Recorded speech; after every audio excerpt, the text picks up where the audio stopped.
Imagine two people. The first wakes up early every morning. They work long hours, they earn a good salary. Promotions come slowly but steadily. The second person also wakes up every morning, but instead of working for money, money works for them.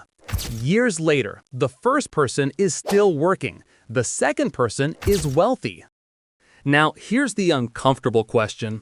If hard work and a good salary are the path to wealth, why are most high-income earners still not rich? Doctors earn six figures, engineers earn six figures, corporate executives earn even more.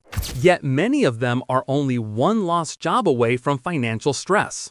Meanwhile, some people with far smaller salaries quietly accumulate massive wealth. This isn't a coincidence. It's a structural feature of how the modern economic system works, and once you see it, you can't unsee it. To understand this, we need to separate two ideas that most people confuse: income and wealth. Income is money you earn. Wealth is assets you own. A salary is income, but wealth is something very different. Wealth is businesses, stocks, real estate, intellectual property, ownership in systems that produce money.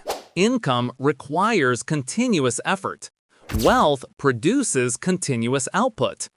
Think of it like this. A salary is like carrying buckets of water from a well. Assets are like owning the well itself.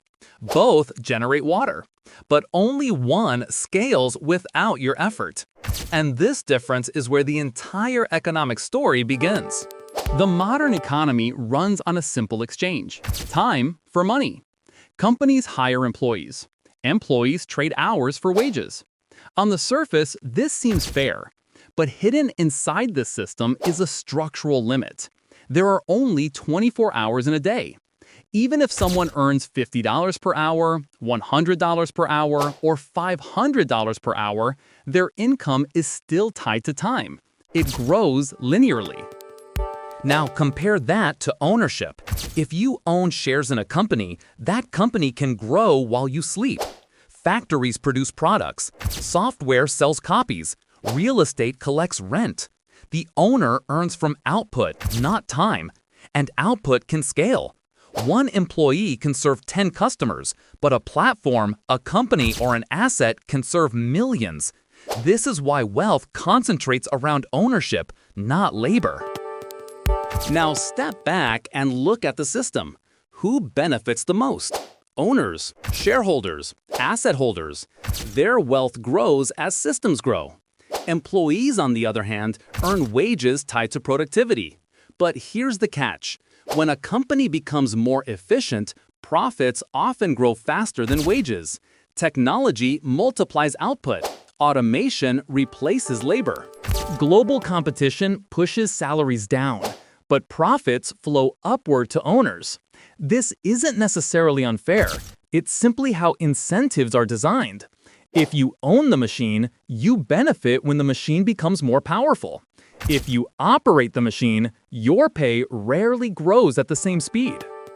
But the real twist runs even deeper, because salaries face another invisible force: inflation. When central banks expand the money supply, prices rise. Assets usually rise first. Stocks climb, real estate climbs, business valuations climb. But wages react slowly, sometimes years later. This means asset owners often gain purchasing power before workers do.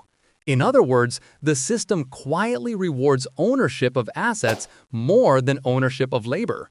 Over decades, this creates a widening gap, not because people are lazy, not because they didn't work hard, but because the system multiplies assets faster than wages. So what should we learn from this? Not that salaries are useless. Salaries are extremely powerful, but only when viewed correctly. A salary is fuel, not the destination.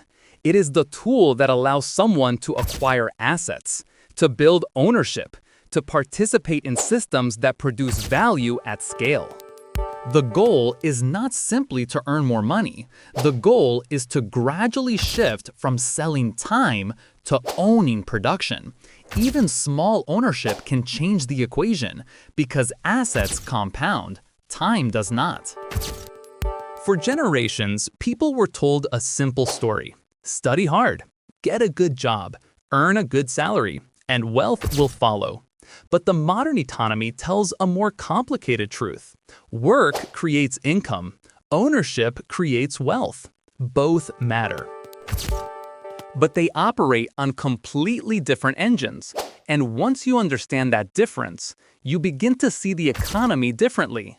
Not as a ladder you climb with effort alone, but as a system where position, leverage, and ownership determine the outcome.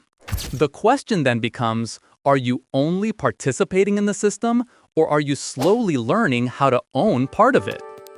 If this video changed how you think about money and the economy, subscribe for more deep explorations into the hidden systems that shape our world. Share this video with someone who still believes a higher salary alone leads to wealth. And tell me in the comments, what do you think matters more today, income or ownership? Because understanding the system is the first step to navigating it.